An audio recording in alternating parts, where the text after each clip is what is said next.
Good evening, everyone. Welcome to the Thursday, August 29th, 2024 Transportation Commission meeting. I am Inumi Duno and I am the Transportation Commission Staff Liaison. This meeting is being recorded, so please turn off your mics when you are not speaking. Before we start with agenda items, are there any citizen comments on matters not on the agenda?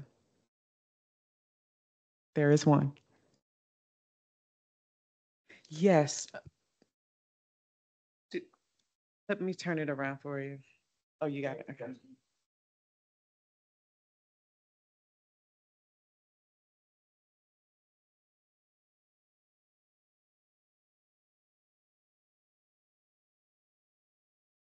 You have 3 minutes. Hi, can you hear me? Awesome.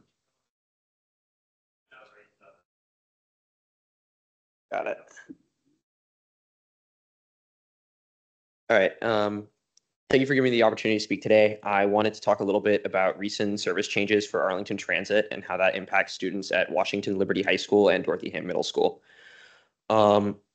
If anyone is aware, or if you guys are familiar with the recent service changes, Arlington Transit routes 53, 61, and 62 have been recently replaced with Arlington Transit Route 56.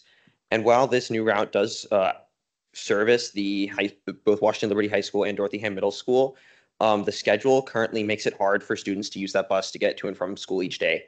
Currently, in the morning, schedules are barely miss the bell schedule at Dorothy Ham. So students coming from Roslyn and the courthouse area would be on a very, very tight run to school from the bus every morning if they wanted to use that as an option, which makes it difficult. And in the afternoon, students from both Washington Liberty High School and Dorothy Ham Middle School have to wait 30 minutes and an hour respectively for a bus going certain directions.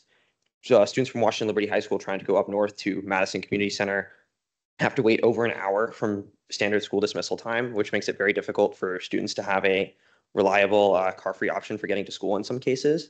So I wanted to ask if the schedule could potentially be revised to bring 2 trips from the late morning that head up from Roslyn to Madison Manor to have them operate in the early afternoon instead, and then potentially just moving the schedule in the morning forward 5 minutes and then moving the schedule in the afternoon by 7 minutes in order to make sure that students have adequate time to make it from the bell from their last class of the day to the bus stop, because currently it's a bit of a rush.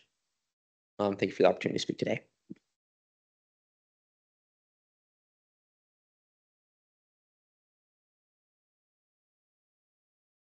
Thank you.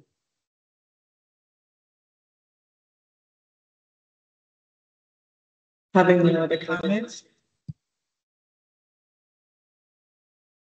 Not hearing any other comments, we can move to the agenda item. Just a second, though.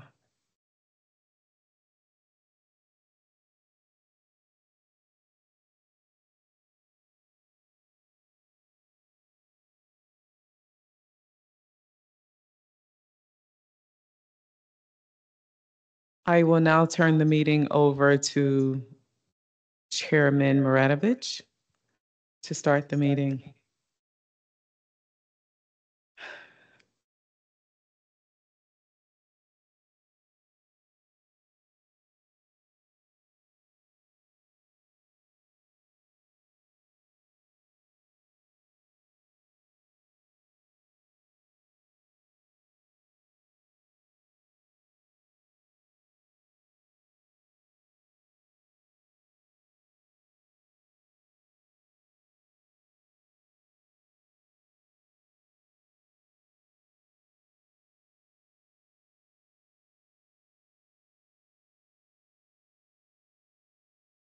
Mr. Chair, can you hear me?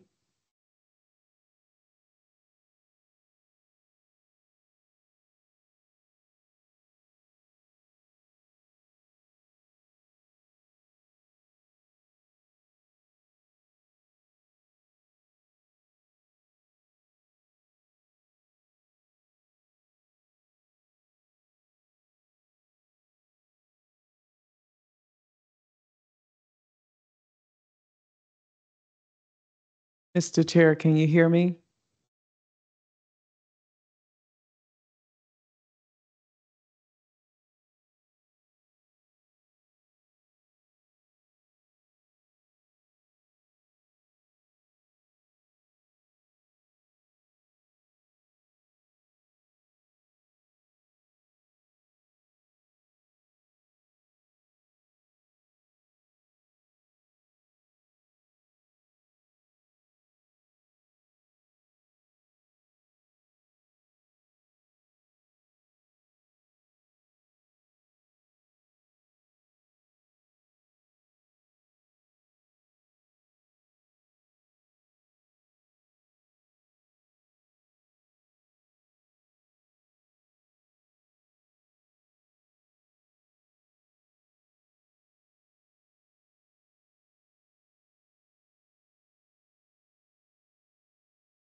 Okay, it looks like it's been unmuted now, so hopefully we'll be able to jump in from the line. Can you all hear me?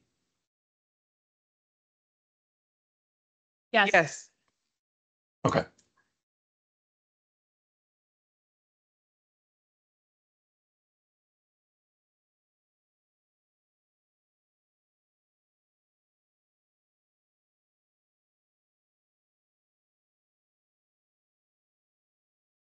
Chairman Maradovich, are you able to hear me?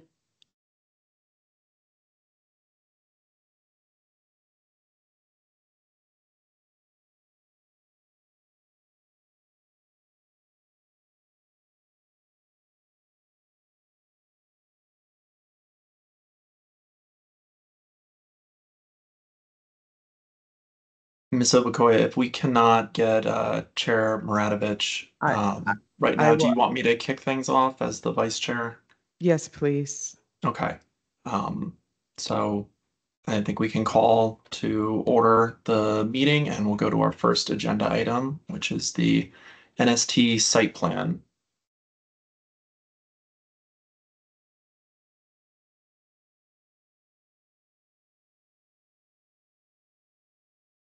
I will ask that the development team go first, please.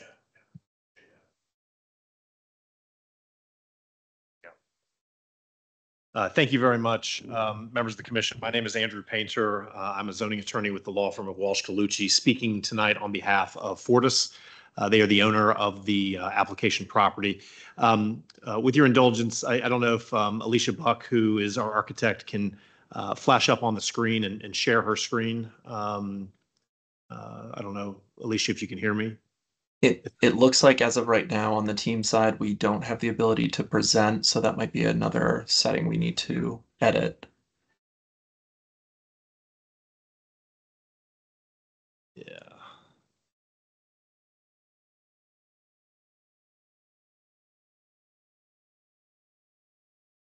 Yeah.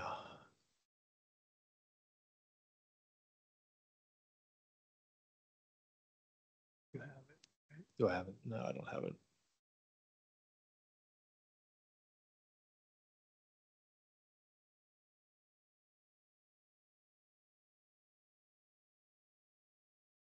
Okay. Alicia, I think you probably have the ability to share right now. I'm going to bring it up.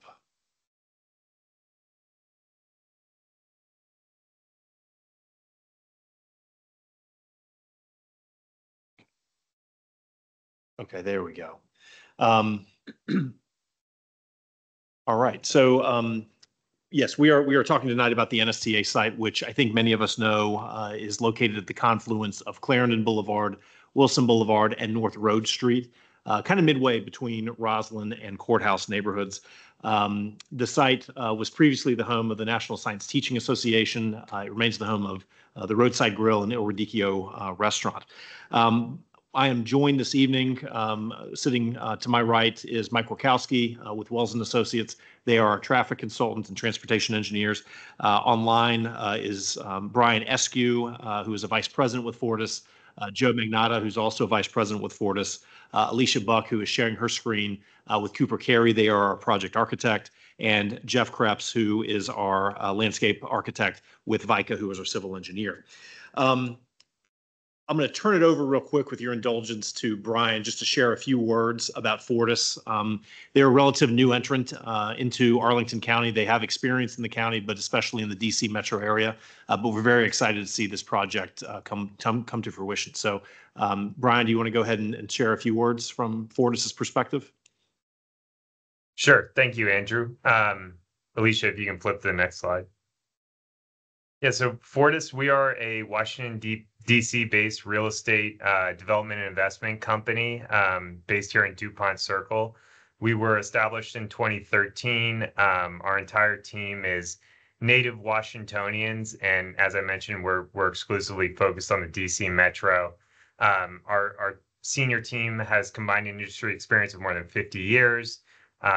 Our senior management has worked for some of the region's most renowned developers, including Donahoe, Clark Construction, Simpson Housing, and EYA.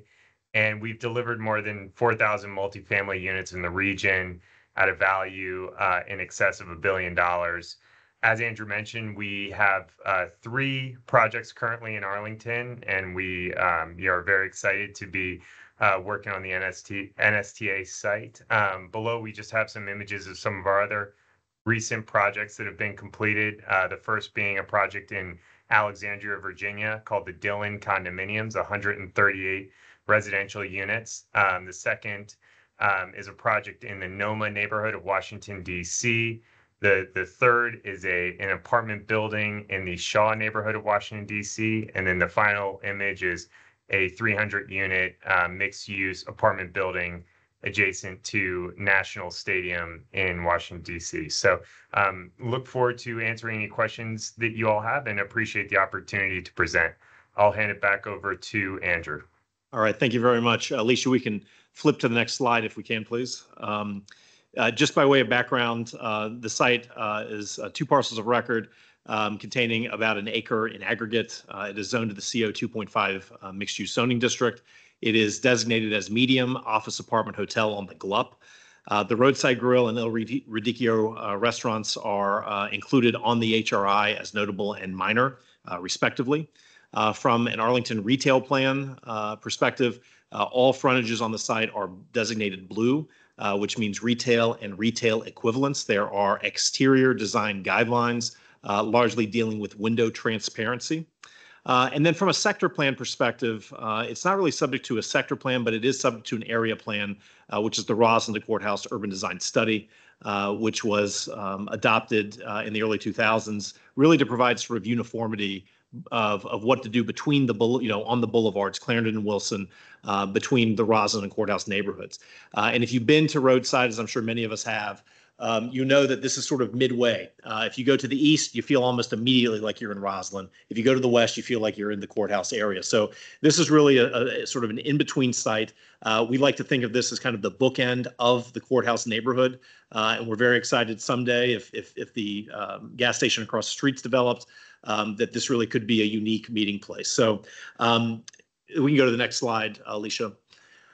This site is actually subject to a prior site plan, which was approved in 2005, so 19 years ago. And that site plan at the time was promulgated by the National Science Teaching Association that was looking to have a large corporate headquarters for its nonprofit organization here in Arlington.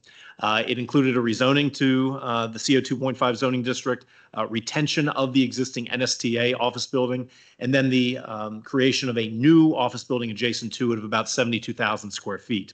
And it was going to be about 5 stories. As we all know, with the pandemic, what's true locally is true nationally.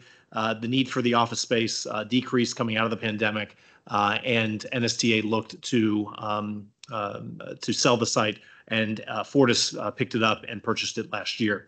We can go to the next slide, Alicia. Fortis almost immediately started working with its design representatives and with staff to come up with a new paradigm, a new future for this building, and some of the, of what this building and site wanted to be. So we built on what NSTA had done, particularly the architectural nods for Roadside Grill, that were incorporated in the new NSTA building that was not built. But some of the design drivers, and I just want to sort of rattle them off. One was to increase the county's housing supply. We've done a good job in Arlington, of course, of the bullseye concept going back to the 70s with Metro Rail Transit, but now kind of looking at filling in the gaps between between the Metro Rail stations, station areas. One was another design driver was to complete out the urban design framework that is set forth in the county's planning policies, the MTP, the urban design study, and others. One is to deliver the ground floor retail that was contemplated with the prior site plan approval along North Road Street in particular. And lastly, and I think of equal importance, all of this together means a physical and social meeting space between these two neighborhoods. Kind of, again, bookends for both neighborhoods, but a place that ties the two together as well. So based upon that, we filed a conceptual site plan with staff in late 2022. And we're really happy that we did that process and we availed ourselves of it because we learned a lot about the site area, the comprehensive planning policies and the expectations that staff was going to have, and also just understanding what the ground plane was relative to setbacks, sidewalk expectations, and more. We filed our application in May of 2023. It's been under review ever since. And what's on the screen here is a rendering at the intersection of North Roads and Wilson Boulevard of the sort of the restaurant concept at that corner, and then you can see the building on top of that. But the proposed use would be 180,000-ish square feet of mixed use, 188 units, plus about 11,948 square feet of retail. We are seeking bonus density through the Green Building Incentive Policy at the 0.35 FAR level. We have landscaping which exceeds the tree canopy requirements and the tree replacement requirements.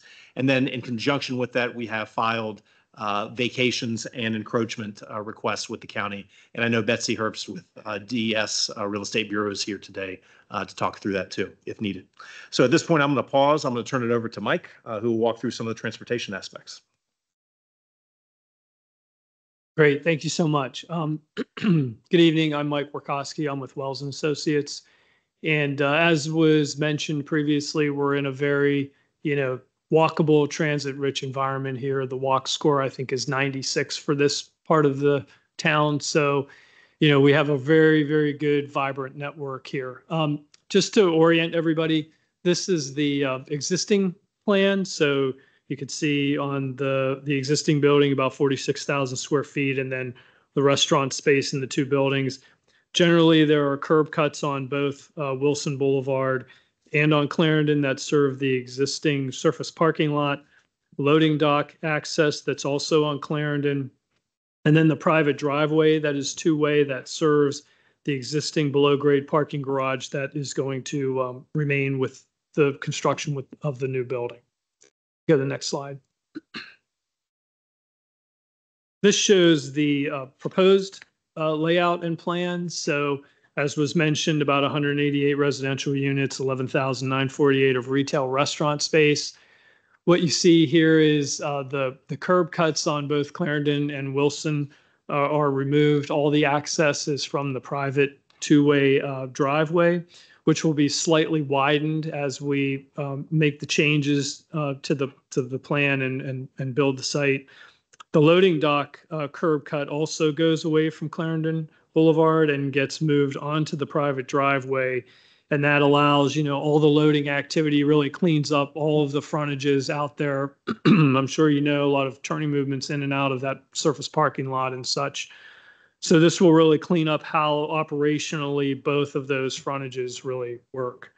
I mentioned while this slide is up a few other items. One is we'll have 110 parking spaces within the garage, and that excludes, there are 10 parking spaces across the private alley in the adjacent building that aren't included in the calculation but are available for us to use.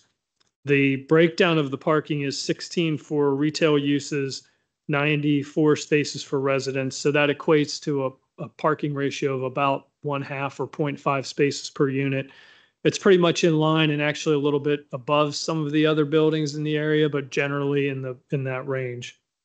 I'd also mention from the overall traffic vehicle trip perspective that the proposed uses generate about the same number of peak hour vehicle trips during the morning and the evening as the previous use, assuming that it was a vibrant, fully operational building. The approved plan that Andrew mentioned earlier that had the office building and then the adjacent office building generates more traffic than either one of those programs. So it's essentially the same number of peak hour trips when we switch out the program of the office conversion to residential. All of the frontages that you see here, and we'll go through some of the cross sections, but all of the sidewalks will meet the clear width standard of 8 feet. So we have clear around the entire property.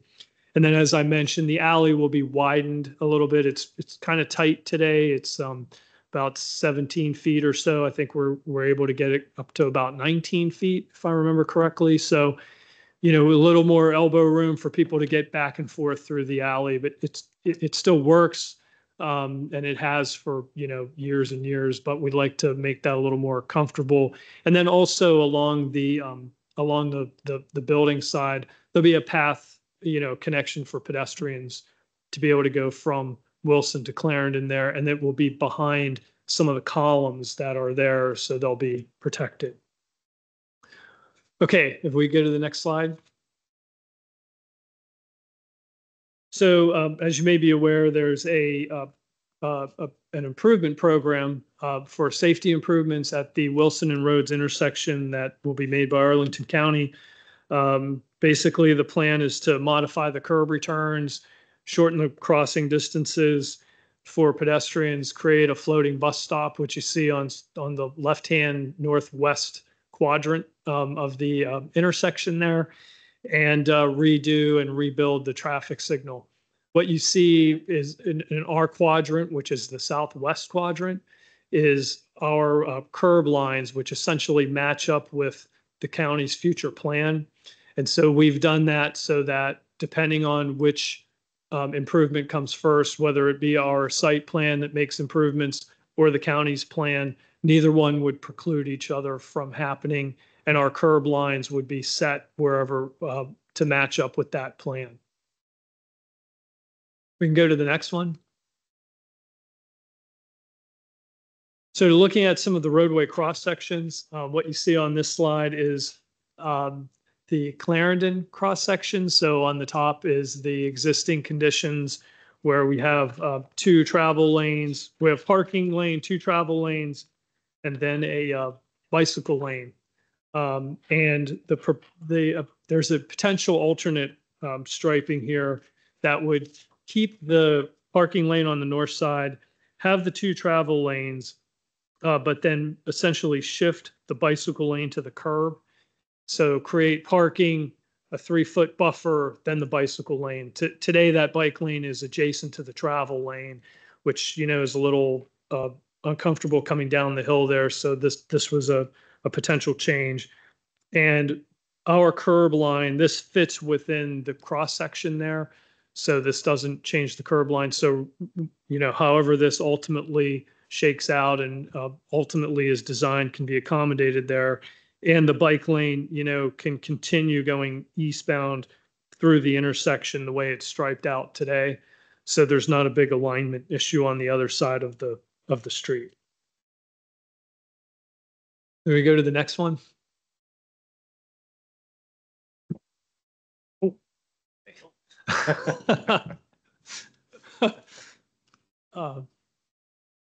Okay, this is the Road Street cross section.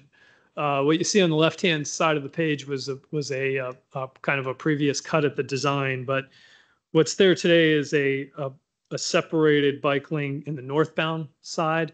On the southbound side is just a sharrow today. There is not a bike lane there, but our alternate striping that we have for this section would again, you know, move the bike lane to the curb on the west side, have parking and then the travel lane. So we'd have parking, a buffer, or I'm sorry, the bike lane, a buffer, parking, then 3 travel lanes, 2 southbound and 1 northbound lane, and then a buffer and then the bike lane against the curb, rather than the way it is today, which is, you know, adjacent to the travel lane.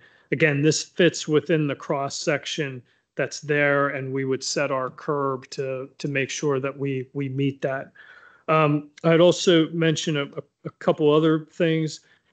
We've been, working on how the improvements at both the Wilson Roads intersection and the Clarendon and Roads intersection, how those at Wilson, how they dovetail with the county's improvements there, who comes first and what our obligations would be to meet ADA and those sorts of standards, as an interim condition, if you will.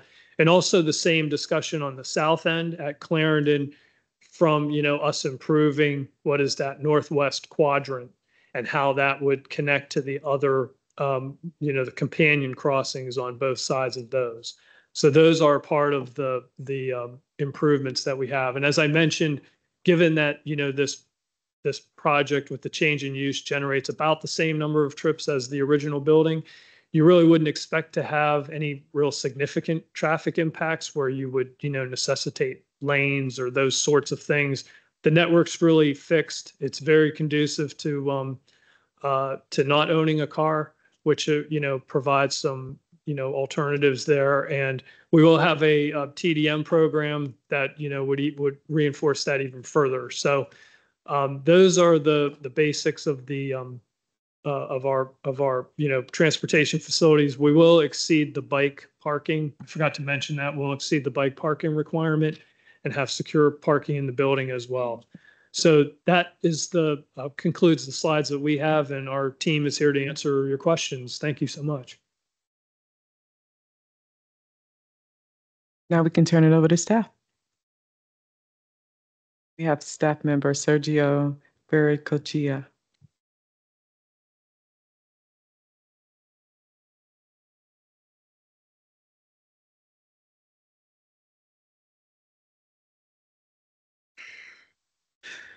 Good evening, Commissioners and Chair. I'm Sergio Vericochea, the Principal Planner for Development Services Bureau under the Department of Environmental Services. I will be speaking on the NSTA project, a major site plan amendment.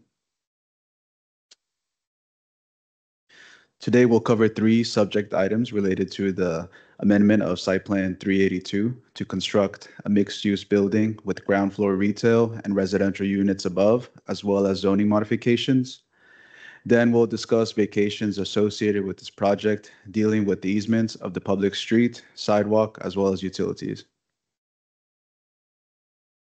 The site is located along the Roslyn-Boston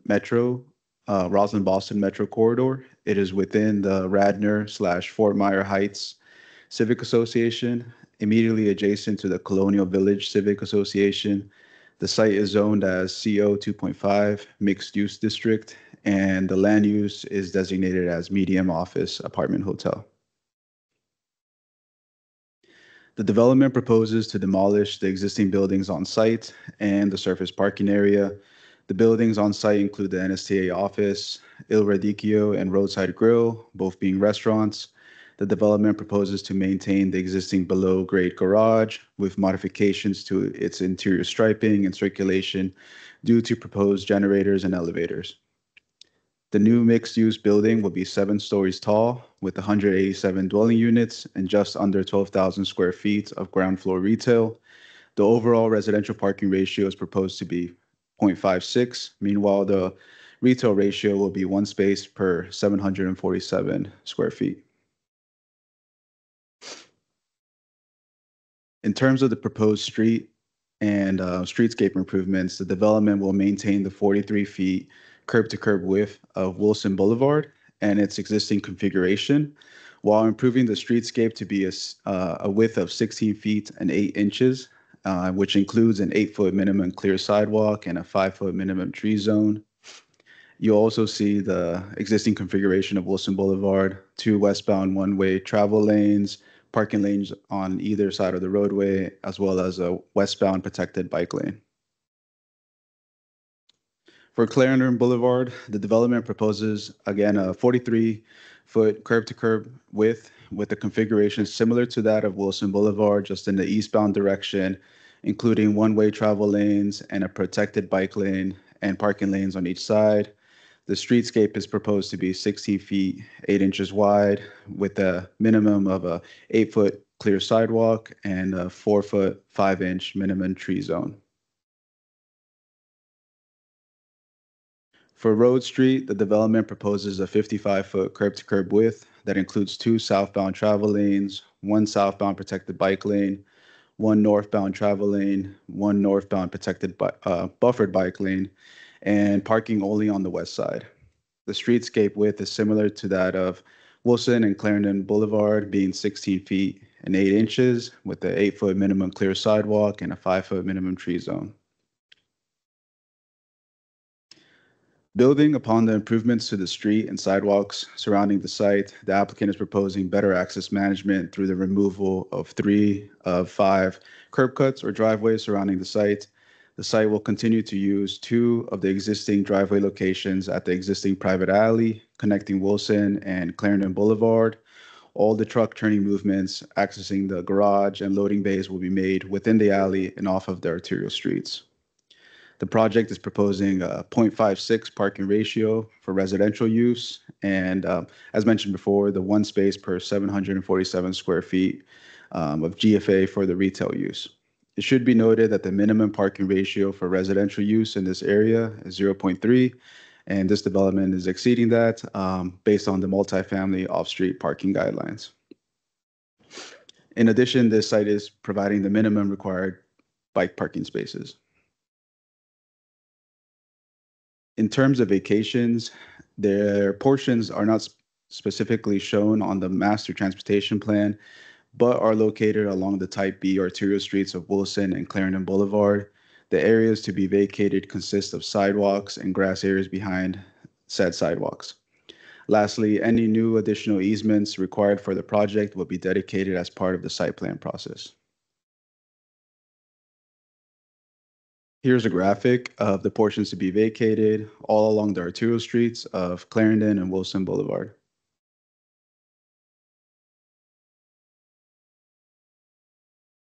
Aside from the streetscape and roadway improvements, the development will be LEED Gold certified and is providing 10 affordable housing units as well as contributing $38,000 for off-site transportation improvements.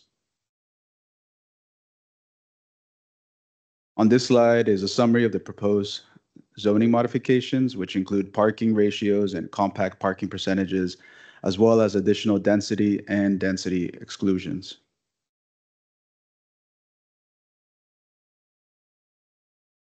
In terms of schedule, this project has recently completed 2 SPRC meetings and is now on schedule for commission meetings such as this one, and with the county board meeting targeting September. Here's a list of the upcoming commission meetings that this project will be presented at. And lastly, county staff recommend to adopt the site plan amendment to permit the construction of residential units and retail with modifications to the zoning standards. County staff also find that the proposed vacation portions of the street, sidewalk, and utility easements related to this site plan amendment are substantially in accord with the adopted comp plan or applicable part thereof. Here is my contact information, as well as my colleague Betsy from DES Real Estate, as well as CPHD. And thank you, Commissioners and Chair. Before the chairman steps in, will we have a third presentation from Real Estate Services, or was the vacation addressed sufficiently? I've addressed it. Okay, thank you. And with that, I will turn the meeting over to Chairman Maradovich. He's back on the call. Hi, thank you. I apologize for having first of all, for not being able to be there. I'm pretty far away from Arlington County right now, but the technical difficulties in the beginning of our call, I believe that was Alex Mendelson speaking. From what I saw on the grainy footage at the beginning, I would have liked to have heard what you said. That being said, let's open this up to discussion. I'm going to ask Ms. Obekoya to help me identify who has their hand raised, or I see Chairman Slide already has his hand raised. So, oh, well, Len, former Tony. chairman slash, sorry, force of habit. But Thank you. yeah, yeah, we'll start with you, Chris, please. Great. Thank you so much. I was the Transportation Commission rep to Site Plan Review Committee, so I just wanted to give you the commission a brief overview of how that went. I think we came to a really good place with this development. We're really excited to see the improved bike facilities on Road Street that was not there at the beginning of site plan review. The protected bike lane extension on Clarendon Boulevard, also not there at the beginning of site plan review. And I think the applicant and staff have come to a really good solution to, we had a kind of a squeezy situation on Clarendon Boulevard where because of the reuse of the parking garage, which is a huge sustainability win, the applicant was very kind of constrained on where the entrance to that garage had to be, which gave them a very limited amount of space to work with, trying to fit a unit in there and the stoops to access the unit and the sidewalk that we wanted for the clear sidewalk width and the tree pits. And ultimately, I think they managed to shrink the stoop and slightly shrink the tree pits, which is, not the most ideal situation, but we, can do that from time to time in constrained situations. So I think that was a huge benefit. I think this project has come to a really good place, will be a really huge benefit to the county as far as additional places for new neighbors to live, on-site affordable units, which is fantastic to see, losing some very terrible curb cuts, improving the streetscape, and just generally making this area fit beautifully in with the RB corridor. So I just wanted to give that little summation of how I thought things went at SPRC. Great, wonderful. Commissioner Lane, tell me. Yes, thank you. First of all, I want to associate myself with Commissioner Slatt's comments. I was going to make all those exact ones, and I don't have to do that now.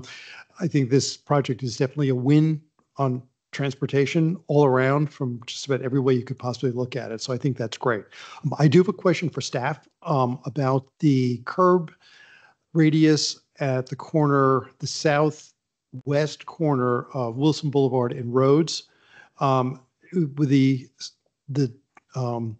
schematic that was up by the applicant, the slide showed two different ways of doing it, and it looked like where the red line was, which is what is being proposed by the county, had a way larger radius than the other one did. And especially given that traffic's moving away of that corner in both directions, why don't we have a really tight radius rather than the very broad one that's being proposed there?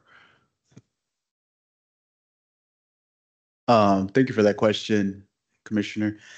So the county project is currently in design, and they actually have mimicked or used some of the design guidance that the applicant has proposed. So you'll see a sharper corner there. And what was seen in the past was part of their old designs. Okay, great. So it will be those. That's exactly what I wanted to see. So thank you for clarifying that. Yeah, that was really my only question on this. Other than that, I think this is a great project. Thank you. Yep.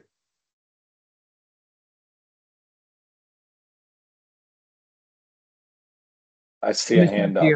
Commissioner Thier has his hand up. All right. Yes. So I know that with the county's Vision Zero street safety heat map or dashboard, that there have been a handful of pedestrian collisions in that area, those intersections over the past decade or so. And I'm sure that the improved sidewalks will be a great improvement. I'm really looking forward to that.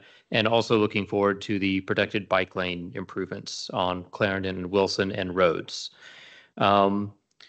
Is there any, and I guess this is more for staff, is there any interest on staff's part, on the county's part, to do additional traffic slowing efforts, such as like raised crosswalks right there on Clarendon Boulevard and on Wilson Boulevard?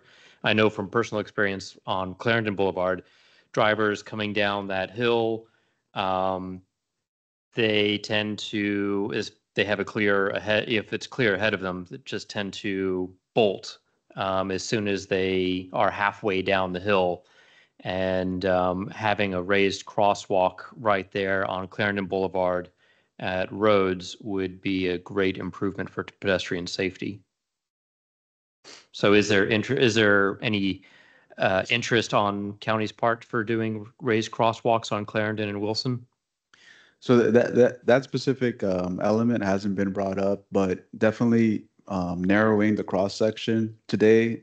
Clarendon is wider than the 43 feet that's being proposed. Narrowing the cross section will also have like a traffic calming treatment because it's just visually and physically more narrow. And we also have the parking lanes and the buffer for the protected bike lane. So we're hoping that treatment is sufficient, but so far we haven't heard anything about like raised crossings or that type of improvements.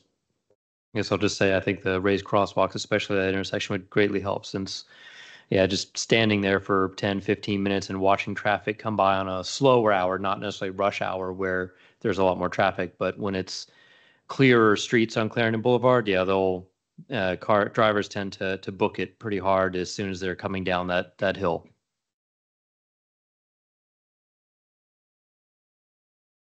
I'll just reiterate. Otherwise, I think it's a great project. So looks great. Thank you. Commissioner Flores has her hand up. Third time's the charm. I apologize if I missed when you said this, but will the bike facilities be exclusively for residents, or will there be bike storage for the retail customers as well?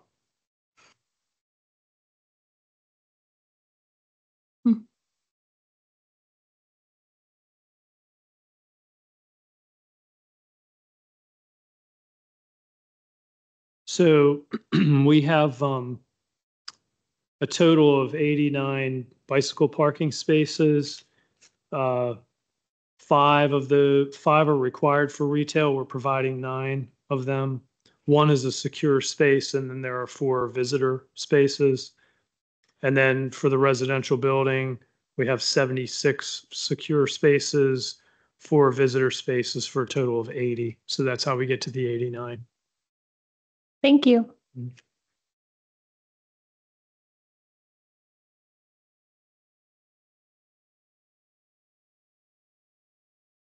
Anyone else have their hand up?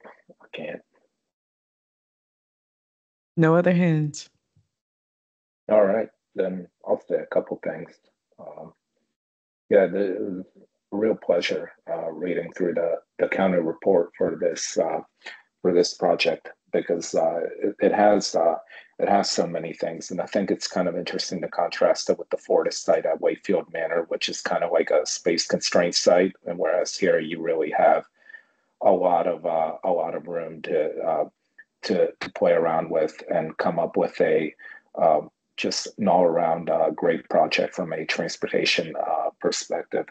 I would like to talk more about the bike parking, and perhaps Commissioner Slatt can chime in because he was on the SBRC and was probably discussed.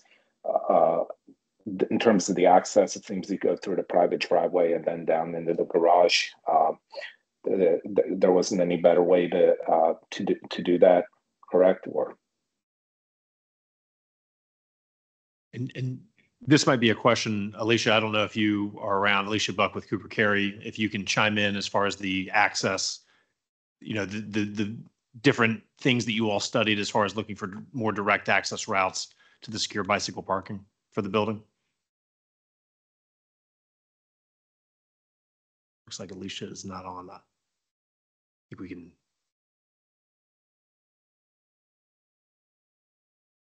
I'm not sure where she is, but we'll try to get an answer for you if there's another question. Okay, well, I'll ask another question related to that. Maybe you can answer in lieu of Alicia.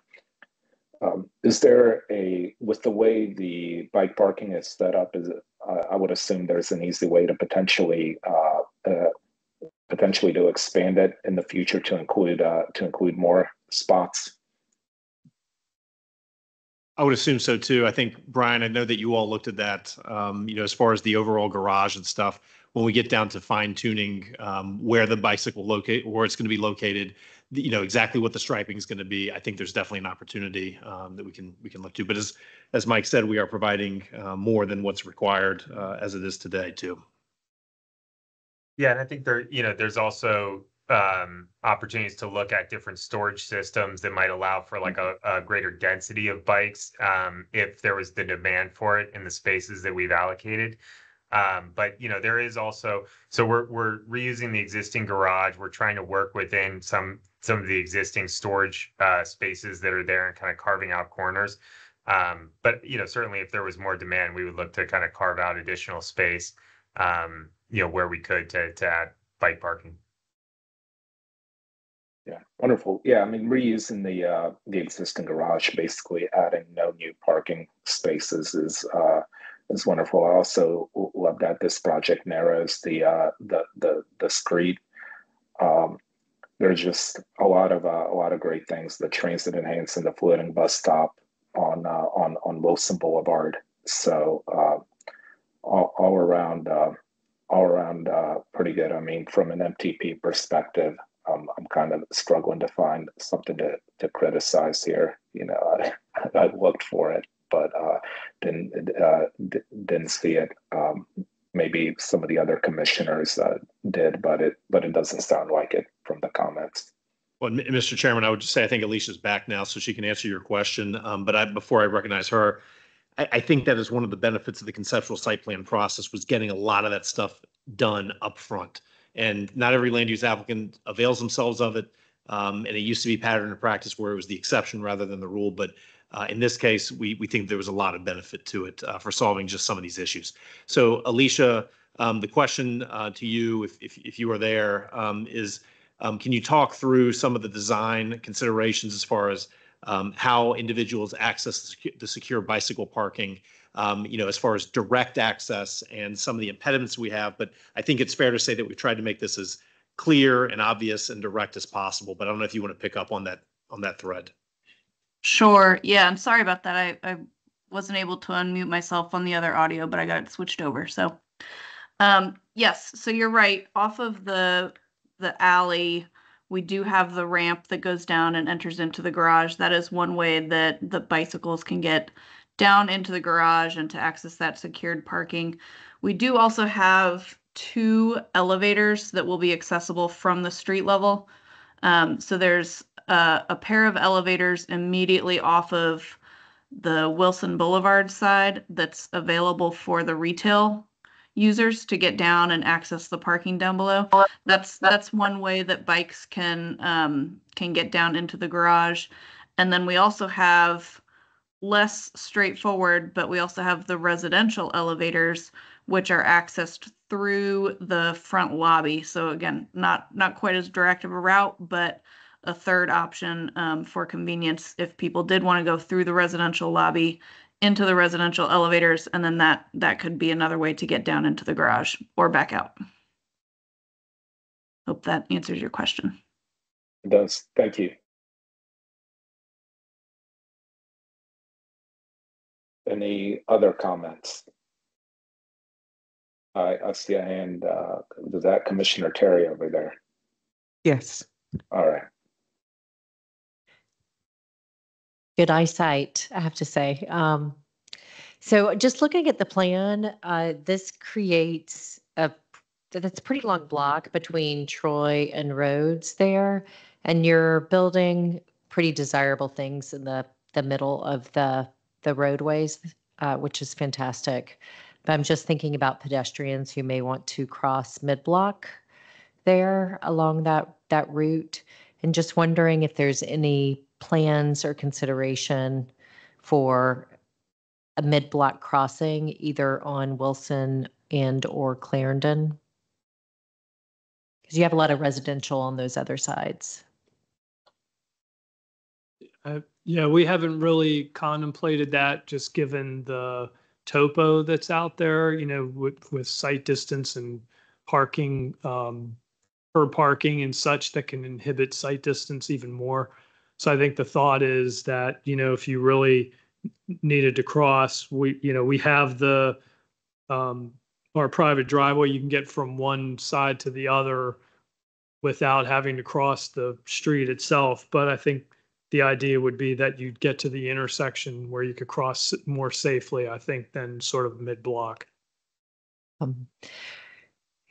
I would just encourage folks to think about that. I mean, I think we lay out these designs and plans and expect people to follow them, but often they don't. So I think to the extent we're able to create safer ways for people to walk, which is what we want them to do, their mode of transportation to be, we should embrace and really evaluate those options as well.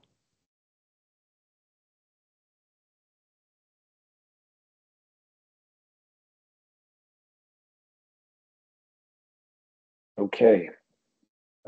Thank you, Commissioner Terry. Any other comments? Chairman Slack.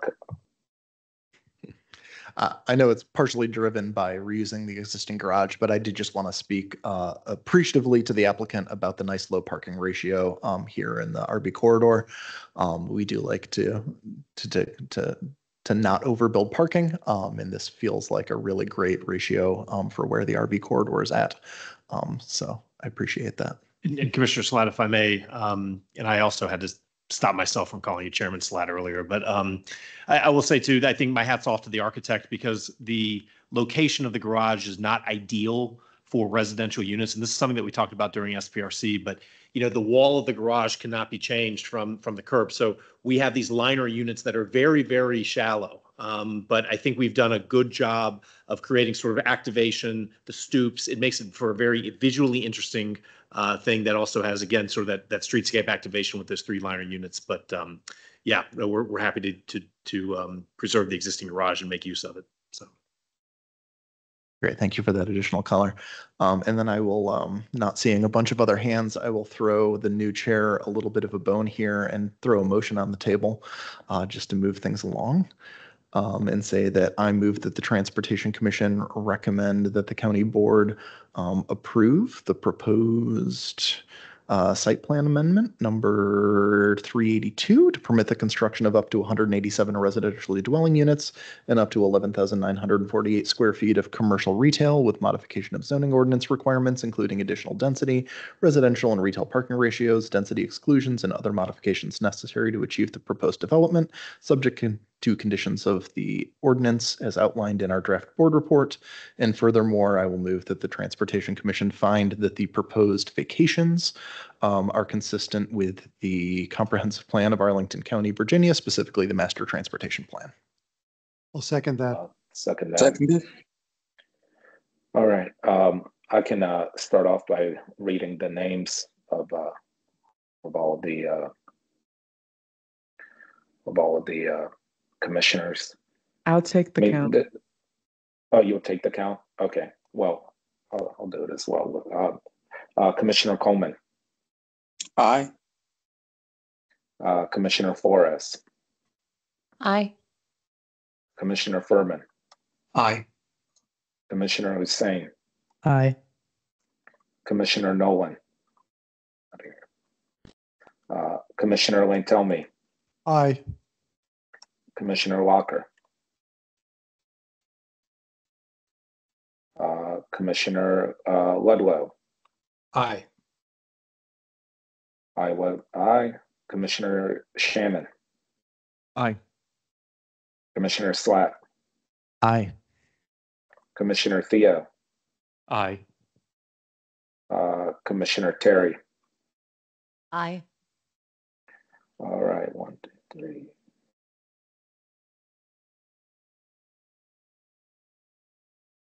Unanimous with 11 present. Wonderful. Okay, I guess that concludes that matter. Are there any other items on the agenda or discussion? I mean, no official items on the agenda, but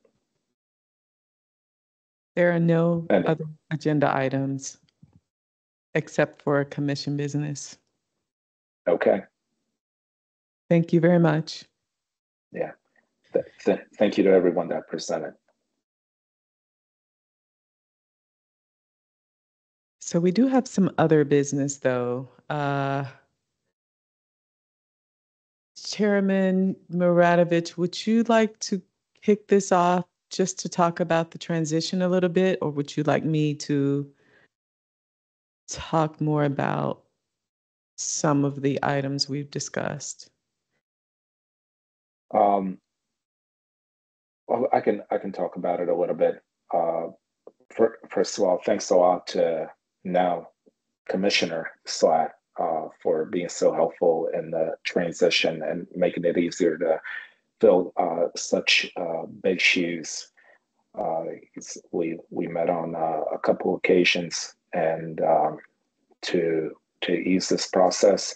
And a part of the way to ease it is to also have a vice chairman, and Commissioner Furman, I think, would make a great vice chairman.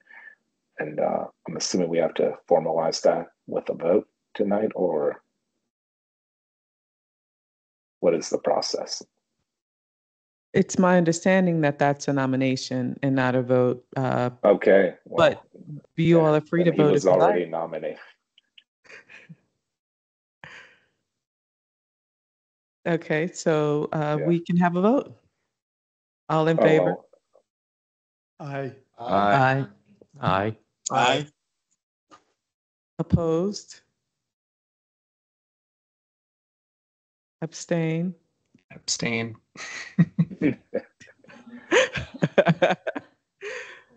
It passed. So now we have a chair, a new chair, Aiden Miradovich, and now a new vice chair, Justin Furman. Well, thank you all, and apologies for not being there in person tonight. It's a really unfortunate time with the first time I've missed one of these meetings where both the chair and new vice chair were out. So look to not repeat this in the future. Apologies again. yeah. Definitely. Don't let it happen again. There'll be reconsiderations of that vote.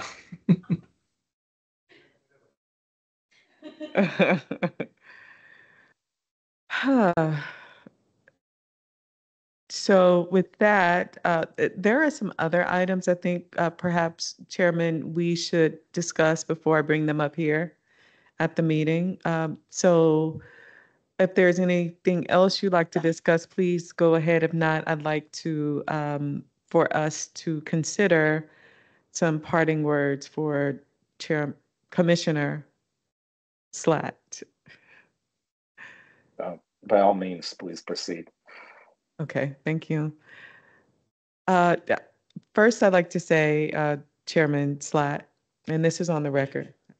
Oh, gosh, sorry. My apologies to the new chairs. Really, just like people don't get my name right away, I get it. So you guys get it right. Thank you. Please give me some grace. I'm the new chair, and I called him Chairman Slatt. So you know, okay. Well, I'd like to start by saying it has been a great pleasure working with you, Commissioner. When I started, I was kind of thrust into this position because we had someone retiring, and we weren't quite sure whether they were going to hire someone, what was going to happen, whatever. So long story short, I did come into this position during COVID, and not really knowing how to go forward with all of this.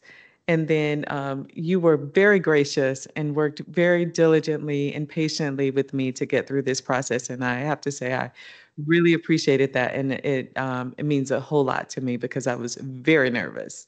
And then just for being a wonderful chair, thank you. You made my job very easy. Appreciate it.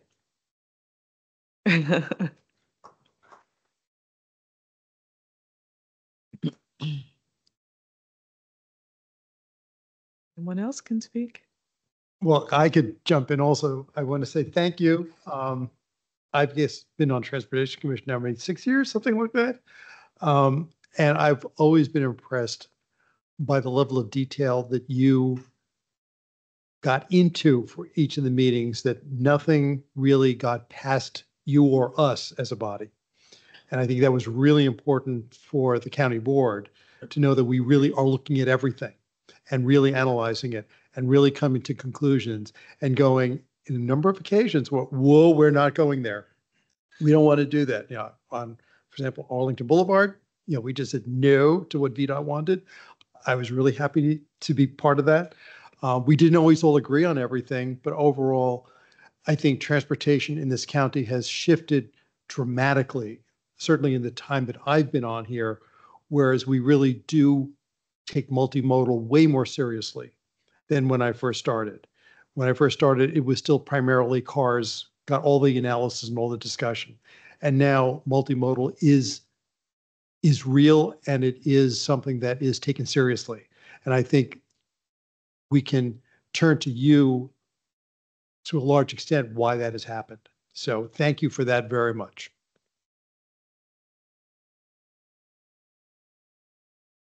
Commissioner Flores?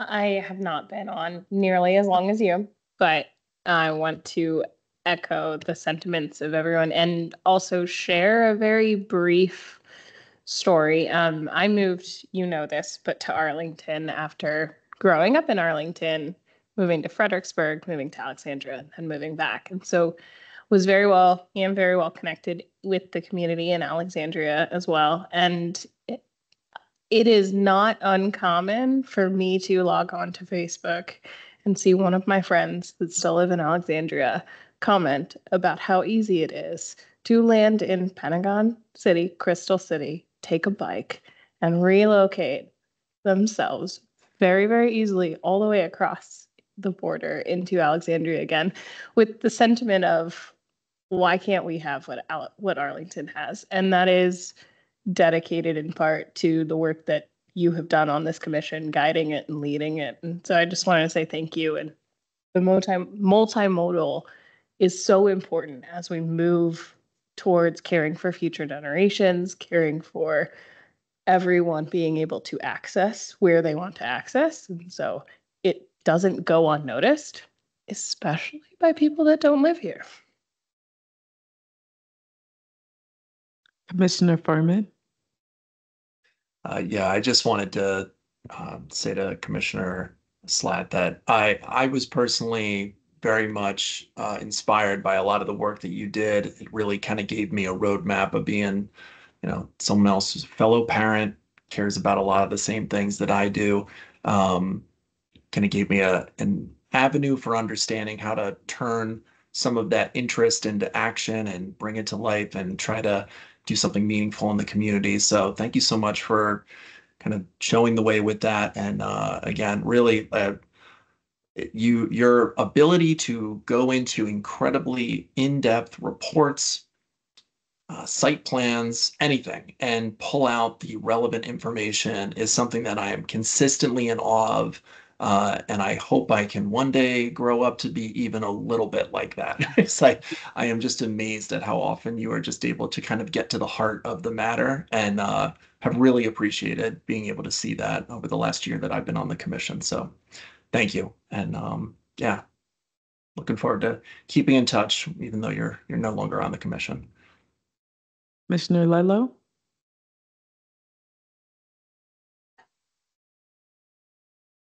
Here we go. Okay, there we go. Thanks. Yeah, I just also wanted to thank Commissioner Slatt for his service. He's done this for a really long time, and his level of dedication and passion and professionalism is really unparalleled. I work in the transportation industry, and I've met very few people who have the command and breadth of knowledge that Commissioner Slatt possesses, which he has gleaned through careful reading and meetings and just absolute dedication and focus over so many years. And it's a joy to work with him, to ever cross paths with someone who's such a dedicated volunteer in our community. So hats off to Commissioner Slatt. Really appreciate the leadership and the camaraderie. Commissioner Coleman? Yeah, thank you. First, I want to thank Commissioner, I almost said Chair, but Commissioner Slatt for the long time service to both the county and I think we can all agree to the future of Arlington as a whole, as an idea. I want to second comments made by earlier commissioners on just the attention to detail and the sort of envisioning of a newer, more community-centric Arlington that is frankly underappreciated by several residents, given that this work is done by volunteers. And I can speak personally from having friends and family come to visit Arlington and see just how simple it is to navigate and how multimodality is adapted as well as it has been in Arlington, and it's in large part because of the efforts made by Commissioner Slack. So I want to personally thank you for that. And just as an anecdotal story, with my introduction to the Transportation Commission as someone who is still a relative new member on the body, I recall going to one of Commissioner Slatt's many tiki nights that he has at his house, and just the experience of being welcomed to someone's home and being able to have fellowship with people whom many of them I did not know, but I felt that it was a space that anyone was welcome to, and that was the environment that he fostered. And I believe that that's the same sort of spirit that he brings not only to his personal life, but professional life here on the commission. Despite the fact that I do not have a breadth of knowledge that comes anywhere close, not only to Commissioner Slapp, but many of the people who sit on this board, I never felt that I was out of place. And that by researching the material, by finding where I could become more engaged with it from a personal level, I could contribute something. And I thank him for creating that atmosphere where anyone can step up and take charge on this important issue. So I want to thank you for that as well. Commissioner Theo. Like many others, I want to thank you for everything you've done for Arlington County. It would not be the place that I love and have lived in for almost 14 years now, I think, or 12 years, without your help and guidance for the fellow volunteers and passionate advocates and staff and everyone else to get it to the point where it is now. So thank you. I know years ago I was a person who was passionate about transportation and multimodality and getting around other than a car.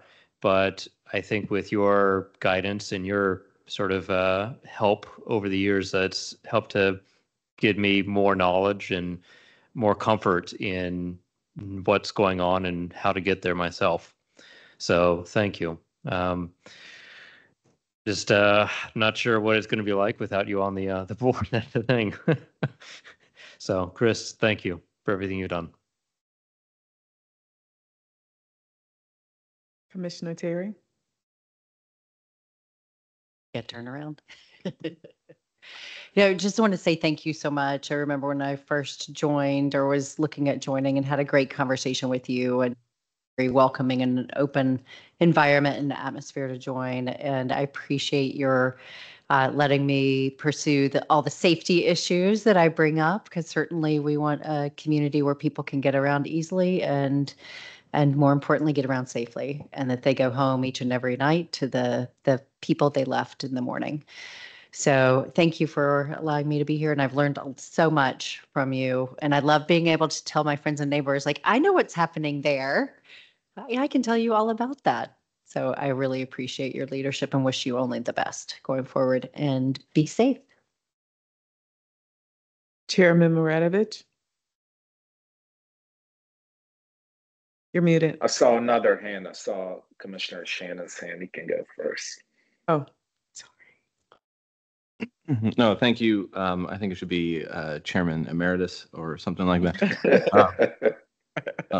But again, thank you again, echoing many of the words and sentiments shared here. I mean, if you want to talk about not necessarily slow work, but work bit by bit over time to affect change, this is a perfect example of it. I mean, too often we want to see change quickly. Sometimes in my own comments, we're saying up here, we say, hey, why not push the envelope a little bit? But this is, you're an example of what it means to be a leader in a civic space and to be involved within your community, particularly here with transportation. So significantly appreciate that. And I sit up here now because, we had a conversation over a beer. So look at that. So again, to Commissioner Terry's point, it's I know why that's happening now, and learned a significant amount of what's going on here. So it's you've provided great insight into the inner workings of the county and what it means to be involved with the county and the work that we do. So thank you. Commissioner Hussein. Chairman Hussein. Oh, I'm not chairman. Definitely. I'm just all mixed up. I'm telling you. You did this. Commissioner Slack, go ahead, please. Yeah, I just want to echo what everyone else has been saying. I think the level of detail, I think that stood out to me the most. Just because, I think your attention to detail in all the projects that we've looked through has not only been something that is very impressive, because there's a lot of information and it's a lot of technical stuff, but I think for me personally, it's actually helped a lot both in school and in my professional life. Because I started this during grad school and I was on the more policy end. Even my day job, I work in policy, but I wasn't as the experience here, I think, has made me a lot more careful about the things that I'm noticing in transportation policy. And I think a lot of that has come down to watching you and how diligently you look at all these issues. You notice all the very small things that I probably would have missed, right? Especially in the policy world where we're looking things at a very high level, and we tend to forget some of the very micro technical details that can be the difference between life and death in some cases, right? So I just really want to express my gratitude to your attention to detail and your leadership, because it's definitely been a huge example for me coming into the transportation world, and something that I can hopefully try to do more of. It's hard. I sit down and I try to get through these reports, and it can be a bit of a challenge, but seeing you do it, I think is okay, it's an achievable goal for me. So I appreciate that very much. Thank you. Chairman Maradovich. All right. Yeah, I want to thank Commissioner Slav for so many things, but I think more than just the Transportation Commission for showing what it means to be a model citizen in a democracy.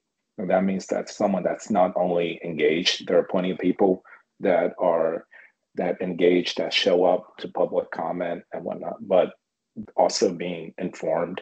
And as the other commissioners have already said, it's hard to find someone more informed than you on many of these issues and more engaged, whether it's through the work on this commission or through SUSMO or through just the human connections that you built with others in Arlington. You're kind of like a role model for everyone wanting to be political, to be engaged as a citizen in Arlington, not just on transportation issues.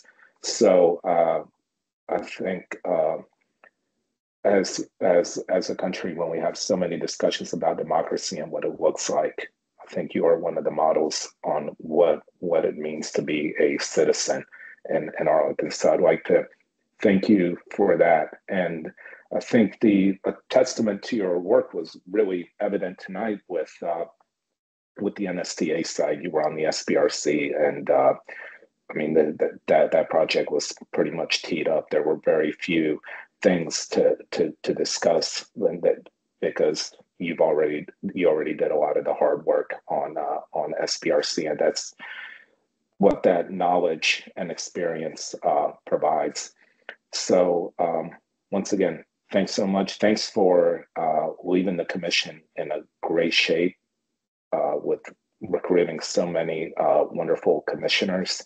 and for doing a great transition, not leaving us in a lurch. And I'm sad to see you go, but I'm happy because I know you'll be engaged in other ways. So thank you.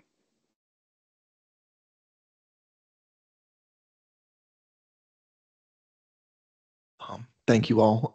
That's overwhelming. I'm going to have to stop telling people that being a commissioner is a thankless job because you just proved me wrong. It's been interesting looking back on the last 10 years as chair and 13 years on the commission. I did some counting because that's what I do. And I've seen over 50 site plans go through over the course of that time period. And like 7 or 8 sector and area plans and a bunch of special GLUP studies and a whole bunch of schools. And it's been an absolute honor to try and shape the future of Arlington in a sustainable and safe way. I could say similar things to what you said about me, about the people who came before me. I never could have accomplished what I accomplished without former Transportation Commission chairs. I never got to serve directly with Peter Owen, but his DNA is deep in our existing master transportation plan, and in kind of the makeup of the commission as I came on. I'm thankful for each and every one of you who have agreed to sit here on at least one night a month, with who knows what else going on in your life, to vote on things that are sometimes interesting and sometimes not, and to watch the progress, however slow it slides through. And I want to thank a couple people who aren't here just because I can't let this opportunity go past. Into Malice is the person who first reached out to me to see if I was interested in being on a commission. Former county board member Chris Zimmerman is the first person who appointed me to the commission in the first place. And my wife has put up with an awful lot of me not being around for a very long time now. We've paid for a lot of babysitters for a lot of years there in order for me to be able to be on the commission. But it's been just absolutely phenomenal. It has been an honor to work with a lot of really great staff, from Ms. Obakoya to Mr. Best, who was with me for years and years and years, to a whole bunch of phenomenal other transportation staff at TE&O, to Hui Wong, to Sarah Crawford, and then folks all the way on down to project managers and individual engineers. Kevin Cassidy has done amazing things with bike infrastructure. Dan Neighbors is an absolute treasure, and Arlington would not be what it is without him. And I'm going to stop naming names because I will leave people out, and there are too many just awesome people to talk about. But it's been great. Thank you for making me horrifically uncomfortable for 10 minutes, thanking me for things. And I'm going to stop talking so this meeting can end.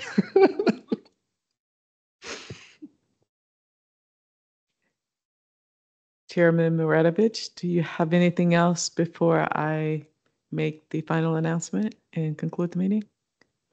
I think it's fitting that we ended with Commissioner Slatt's words. Okay. We do have an acknowledgement on September 17th at 3 p.m. at the SciFX Education Center at 2110 Washington Boulevard. Or you can join virtually to acknowledge Commissioner Slatt's time on the commission.